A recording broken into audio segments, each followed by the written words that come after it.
Bonjour, merci à vous qui nous suivez sur notre chaîne YouTube juriscongolais.tv. L'arrestation de M.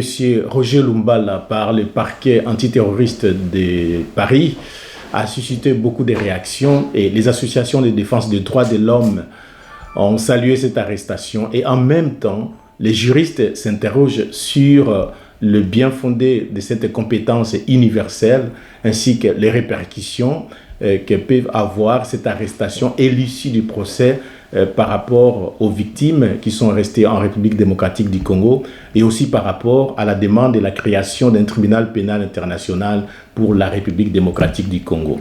Pour en parler ce soir, j'ai en face de moi Maître Michel Forge, bâtonnier sortant de l'ordre des avocats du barreau de Bruxelles, section francophone, avocat au barreau de Bruxelles et aussi arbitre et médiateur. Maître Michel Forge, bonsoir. Bonsoir. Merci pour votre disponibilité pour discuter, parler un peu de cette question qui déchire l'actualité tant politique et juridique en République démocratique du Congo. Maître, l'arrestation d'un Congolais soupçonné d'avoir commis des crimes graves contre l'humanité en République démocratique du Congo et dont toutes les victimes sont pour l'essentiel des Congolais. Et l'arrêté apparaît, c'est quand même on sort là des règles habituelles par rapport à la compétence des juridictions, maître. C'est vrai, cela touche à des questions fondamentales qui se posent à tous les juristes. En réalité, lorsqu'il s'agit de venir en aide aux personnes malheureuses ou à des victimes de très graves injustices, quelque part, nous avons tous le devoir de nous mêler des affaires des autres.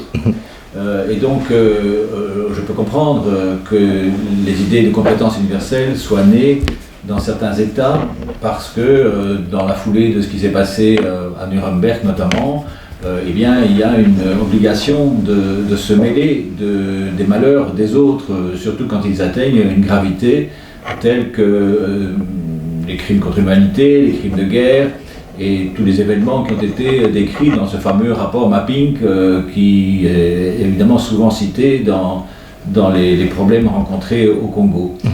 Maintenant, bien entendu, cela a des limites et on a l'habitude, et ce sont les Américains qui d'ailleurs nous l'ont dit fort gentiment, qu'est-ce que vous diriez si des Belges qui ont commis des infractions en Belgique étaient tout d'un coup poursuivis aux États-Unis, par exemple? Et donc, nous devons trouver les justes mesures pour éviter des condamnations a priori, respecter la présomption d'innocence, même si les crimes reprochés sont très graves. On y arrivera, maître, on y arrivera. Merci beaucoup pour cet éclairage. Mais quelle est la portée juridique de cette règle de compétence universelle, d'une manière générale? D'une façon générale, il faut dire que la compétence universelle, elle est à géométrie variable, comme vous le savez, selon les États. Je vais être sincère avec vous, je ne connais pas bien les limites qui ont été assignées à la compétence universelle française, mais je connais l'histoire de la loi de compétence universelle belge, qui a été une grande marche avant, une petite marche arrière et puis une grande marche arrière. Et donc, aujourd'hui, la compétence universelle telle qu'elle est conçue en Belgique est extrêmement modulée et comme vous le savez, elle est également restreinte puisqu'on respecte l'immunité des chefs d'État, par exemple, et des personnes qui ont exercé des activités, ou qui sont en exercice en tout cas, d'activités politiques qui les font bénéficier de l'immunité.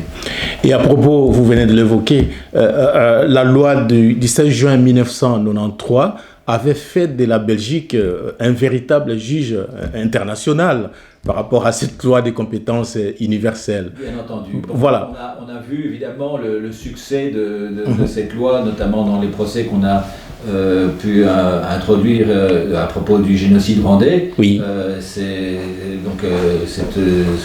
loi a été efficace. On a vu également les poursuites à l'égard de M. Pinochet ou des poursuites de ce genre, mais il est certain que on pourrait être entraîné à poursuivre des personnes sur base de faits avérés, mais dans un contexte qui politiquement n'est pas soutenable. Je l'ai déjà dit, les Américains nous l'ont fait comprendre très clairement. mais d'autres personnes également, d'autres États. Et il est clair que les poursuites qui avaient été envisagées, les plaintes qui avaient été déposées contre divers chefs d'État ont suscité des réactions diplomatiques extrêmement négatives. On ne doit pas nécessairement en déduire que les États concernés ont voulu couvrir des actes illicites ou des actes graves. Ils ont simplement voulu que les actes en question soient poursuivis selon le droit en vigueur dans leur propre pays. Commis. Voilà. Vous savez, on ne sortira jamais des rancœurs qui ont résulté des procès de Nuremberg et de Tokyo. On doit toujours, dans la justice, éviter une justice à plusieurs vitesses, ou une justice de vainqueur, ou une justice de colonisateur aussi. Il ne faut pas négliger cet aspect.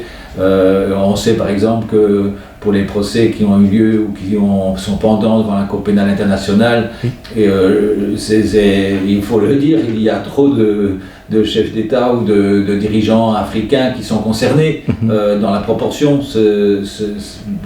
On ne peut pas avoir un déséquilibre manifeste dans les poursuites qui, à ce moment-là, nuit à l'objectivité de l'institution. Ah oui. Maître, dans son état actuel, ou ce qui reste de la loi des compétences universelles au niveau de la Belgique, est-ce qu'on peut espérer une arrestation comme celle qui s'est passée à Paris, ici en Belgique? Théoriquement, oui, certainement. Même si... En d'autres mots, sans vous couper la parole, est-ce que toute personne impliquée ou citée par les rapports mapping doit s'inquiéter si elle met ses pieds ici en Belgique? Je crois que effectivement les paramètres sont là, mais il y a des garde-fous, comme vous le savez, des garde-fous, des filtres qui empêchent en tout cas un fantaisiste de lancer une poursuite à tort et à travers. Mais effectivement, la Belgique pourrait s'orienter dans cette voie. Sur le plan pratique, l'état actuel de la justice est tel en Belgique que les préoccupations et les priorités ne sont peut-être pas dans cette direction. Bien malheureusement, sans doute, mais je doute que la population belge accueille même avec faveur de telles poursuites. Je ne vous cache pas que lorsqu'on a eu les poursuites pour les procès rwandais, par exemple, des voix se sont quand même élevées pour dire c'est quand même un comble. Voilà que des procès mettent du temps en Belgique, que nous avons des procédures, un arriéré judiciaire important, et voilà qu'on consacre des moyens considérables pour un tel procès. Et donc, je doute que la volonté politique, qui dépend bien entendu aussi de plusieurs paramètres, diplomatiques, et du soutien aussi de la population. Oui. Je doute qu'actuellement une telle situation ait les faveurs de la Belgique.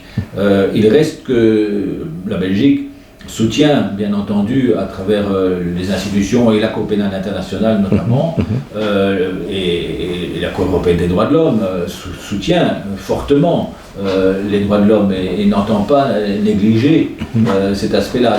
Mais peut-être que la Belgique jouerait un rôle plus accru en faveur d'un jugement de tels actes dans les pays concernés, le cas échéant à l'intervention d'une cour spécifique. Oh, d'accord. En d'autres termes, la situation aurait été différente si il y avait un tribunal pénal international, par exemple, pour la République démocratique du Congo. La collaboration aurait été tout à fait différente. Je le crois aussi. Je crois que dans un tel mouvement, en tout cas, il y a une coopération très importante, mais qui doit tenir compte également d'une volonté de tenir compte des lois d'amnistie locales et également d'une volonté d'aller de l'avant qui anime le peuple congolais aussi. Il faut donc faire la part des choses. Et maître, le 17 septembre dernier, le Parlement européen a voté une résolution en faveur de la création d'un tribunal pénal international pour la République démocratique du Congo qui pourra juger les cas avérés les plus graves dans la période concernée par les rapports mapping. Et aussi avec cette arrestation de M. Roger Lumbala, qui vient en quelque sorte un peu pousser. Est-ce qu'on est un peu proche on s'achemine vers la création de ce tribunal pénal international pour la République démocratique du Congo? Je ne peux pas vous dire très précisément ce qu'il en est, parce que je ne suis pas le spécialiste de la question. Je ne l'ai pas suivi récemment. Donc, évidemment, quand j'étais bâtonnier en exercice, j'étais tenu au courant de beaucoup d'évolutions, mais depuis...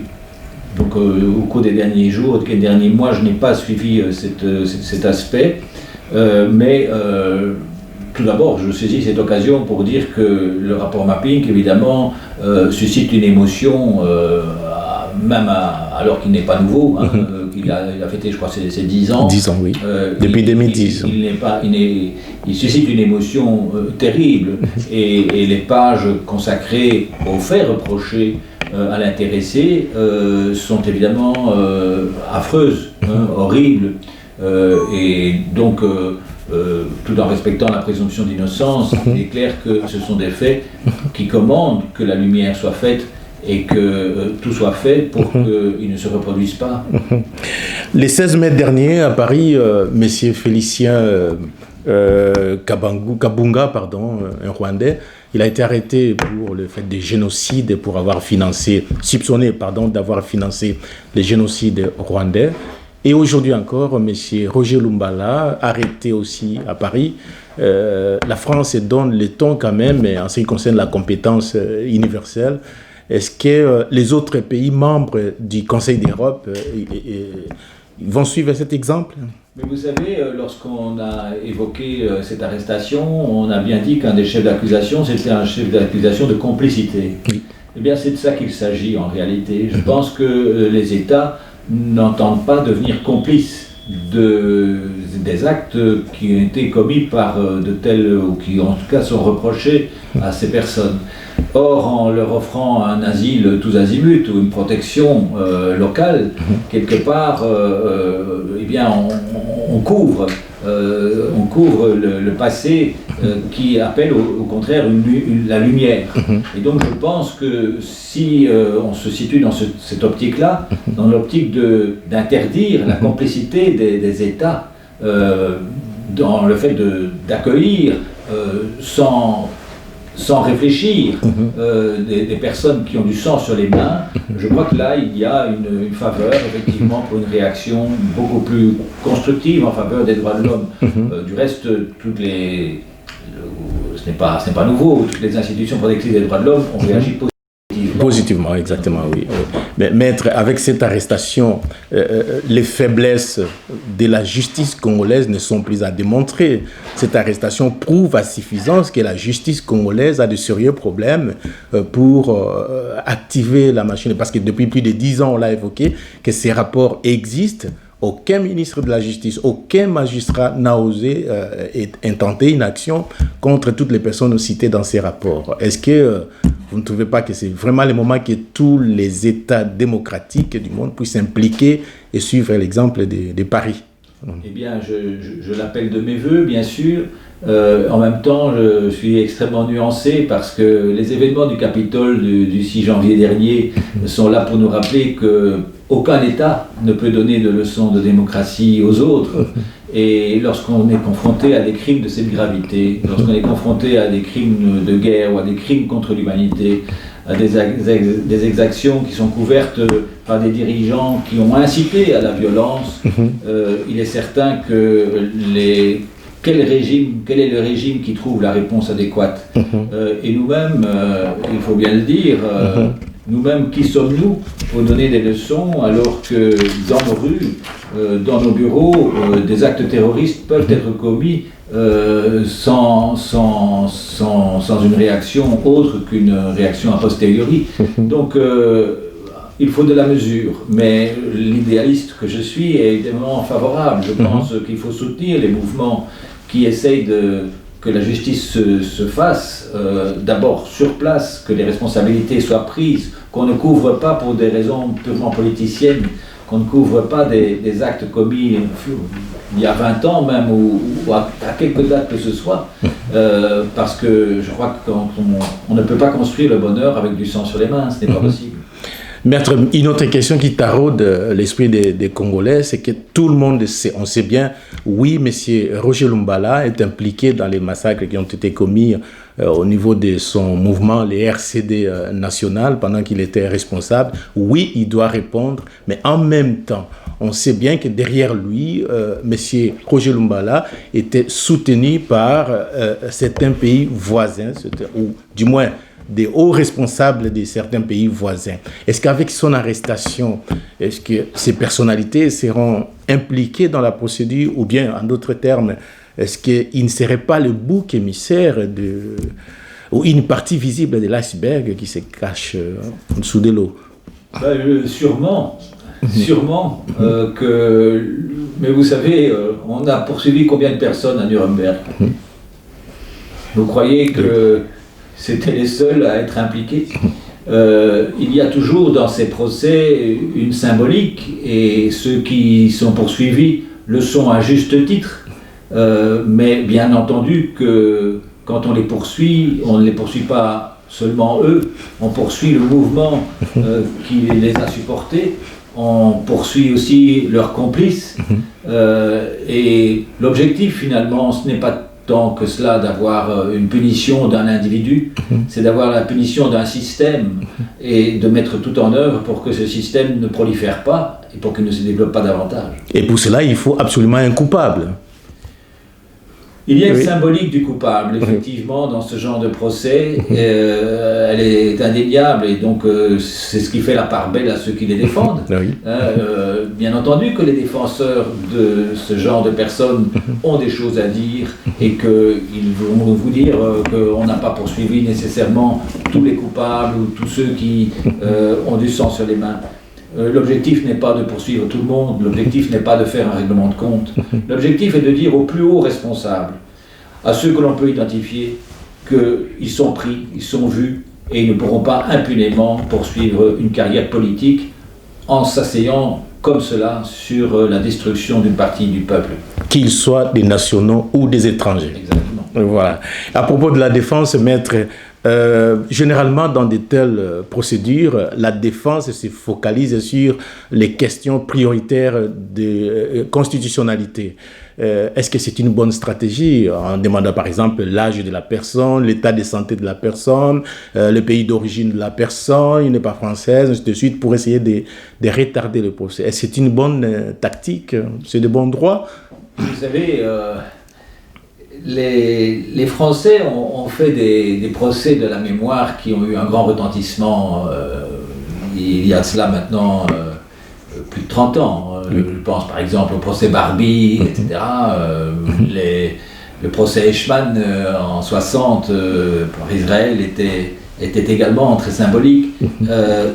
Tous ces procès sont viciés quelque part par un point qui heurte le droit commun. Bon, on a arrêté, on a kidnappé l'individu, on a quelque part, on l'a privé des droits de défense qu'on accorde généralement à tout criminel de droit commun.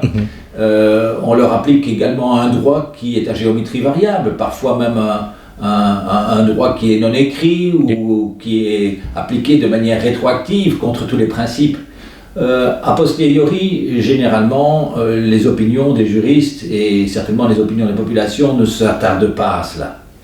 Mais il faut reconnaître que les juges ont la tâche bien difficile, parce que la défense peut effectivement espérer, dans certains cas, même dans des procès de rupture, comme on le dit, un acquittement qui, à ce moment-là, a un retentissement très négatif, bien sûr, mais un acquittement technique qui n'est pas injustifié, il faut le dire. Donc il y a du travail pour les avocats. Tout à fait. De toute façon, la vérité judiciaire n'est pas comme la vérité historique ou la vérité des faits.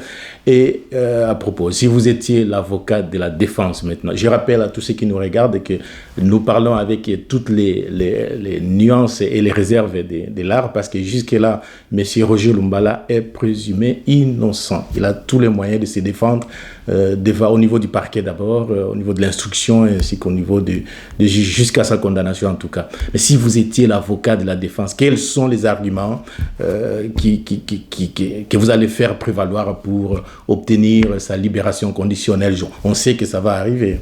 Il faut demander ça.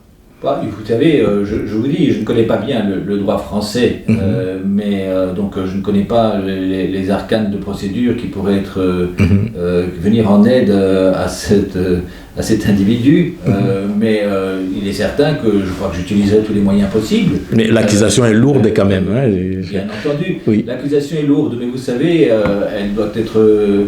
je ne vais pas dire relativiser, mais les faits qui sont dans le rapport mapping et certainement dans d'autres rapports d'enquête qui l'appuient sont des faits globaux.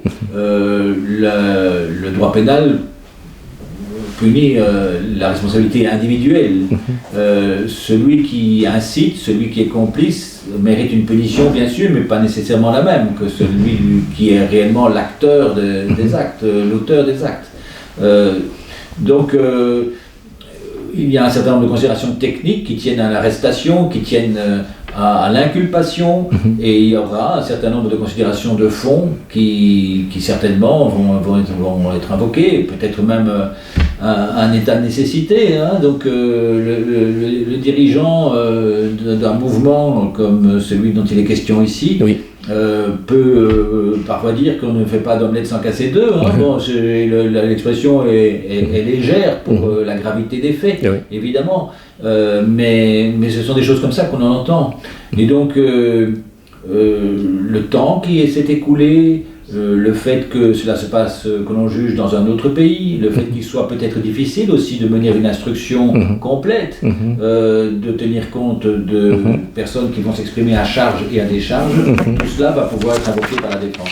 Ok. Maître Michel Forge, je rappelle que vous êtes bâtonnier sortant de l'ordre des avocats du barreau de Bruxelles, section francophone. Quelle a été votre expérience, 2 mandats que vous avez obtenus, quelle a été votre expérience? En d'autres mots, qu'est-ce qu'un avocat? Quelle est la place d'un avocat dans la société, dans une société démocratique?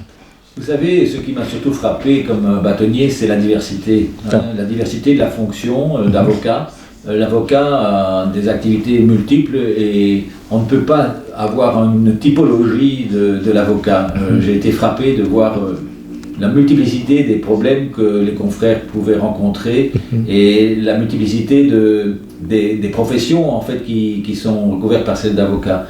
L'avocat doit être quelqu'un de profondément humain et il doit être capable de relativiser les actes qui sont commis et de comprendre les victimes.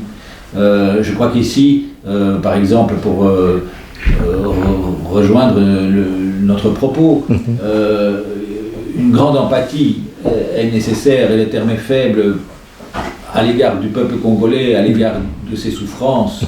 Et il faut avoir au fond des tripes une réflexion quant aux meilleurs moyens à mettre en œuvre pour avoir un avenir serein, paisible et un développement démocratique du pays.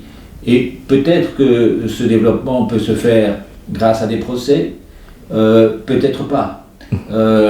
Parfois, la simple possibilité du procès, la simple possibilité de constituer le tribunal, cela suffit à rassurer les populations et à faire en sorte que les victimes puissent avoir la parole. Il faut trouver le bon endroit. En tous les cas, il faut éviter une instrumentalisation de la justice. De plus en plus, c'est aussi une expérience que j'ai eue comme bâtonnier, j'ai vu que la justice, les espérances que l'on peut avoir dans la justice traditionnelle ont des limites. Bien entendu que nous devons avoir confiance dans le travail des magistrats, les magistrats de droit commun, mais aussi les magistrats qui siègent dans des juridictions comme la Cour pénale internationale ou les juridictions internationales ou les tribunaux constitués spécialement pour un événement particulier et précis, ou tribunaux spéciaux. Il faut avoir confiance dans cette justice-là, mais il faut aussi avoir confiance dans les institutions parallèles, les ONG, oui. les organisations qui s'occupent des victimes. Le travail doit se faire aussi sur le terrain. Et donc il n'y a pas seulement une justice spectacle qui est importante, il y a des messages importants. On parlait tout à l'heure des procès de la mémoire. Je crois que les procès de la mémoire, par exemple en France, oui. ont joué un rôle considérable pour les générations, les jeunes générations et les générations futures. Mais cela ne suffit pas. Il faut également un travail sur le terrain, un travail de compréhension, un travail aussi de solidarité et d'empathie. Et là, les avocats doivent comprendre qu'ils ne sont pas seulement des chevaliers qui s'expriment dans les prétoires, ce sont aussi des hommes qui peuvent rétablir le lien et le dialogue entre les différentes forces en présence. Wow. À vous entendre parler, je vais terminer par là, maître, une toute dernière question. Seriez-vous parmi ceux qui crient à l'instauration d'un gouvernement des juges, donc voilà, à vous entendre parler un peu nuancé, des propos un peu nuancés sur la place de magistrats, certaines décisions qui sont prises, il faut tenir compte aussi de la place du reste de la société. Oui, je ne suis pas du tout pour un gouvernement des juges. Je crois que je suis pour un gouvernement qui tient compte de la place des juges et qui les tient à leur place, c'est-à-dire... Comme vous le savez, nous avons quand même cet idéal des trois pouvoirs, et l'exécutif, le législatif, le judiciaire, et trois pouvoirs qui sont égaux. Ce qui est triste, c'est quand un pouvoir est asservi aux autres. Et je crois que la voix du judiciaire doit pouvoir se faire entendre, le judiciaire doit pouvoir travailler de manière indépendante. Ce n'est pas toujours le cas, vous savez, et pas seulement dans des pays...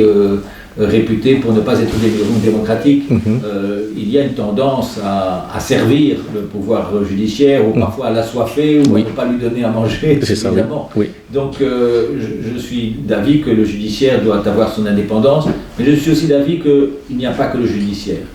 Il faut que plusieurs forces travaillent en parallèle et ce doit être des forces de paix, des forces de convergence et pas de divergence. Pas des forces de séparation, mais des forces d'union. Maître Michel Forge, je vous remercie infiniment. Nous sommes à la fin de notre entretien. Merci pour ces moments que vous venez de nous accorder. En tout cas, je rappelle que vous êtes avocat au barreau de Bruxelles et que vous êtes bâtonnier sortant du barreau de l'ordre des avocats du barreau de Bruxelles, section francophone. Vous êtes médiateur, vous êtes plusieurs choses et maintenant... vous étiez chargé de cours aussi à l'université de Mons, à la retraite. Tout ce qu'on peut vous souhaiter, c'est toutes les bonnes choses pour cette année nouvelle 2021 et que vos portes nous resteront toujours ouvertes. Nous pouvons toujours revenir. Merci pour les relations que nous entretenons, pour votre soutien sur notre association. Mesdames, Messieurs, nous terminons par ici. Juris Congolais, à travers Opinion Juris, vous remercie. Vous pouvez aller voir et revoir cette émission sur notre chaîne YouTube, Juris Congolais TV. Merci à l'équipe YoYoPix pour la réalisation de cette émission. Je vous retrouve la semaine prochaine pour un autre numéro. D'ici là, prenez soin de vous. Au revoir.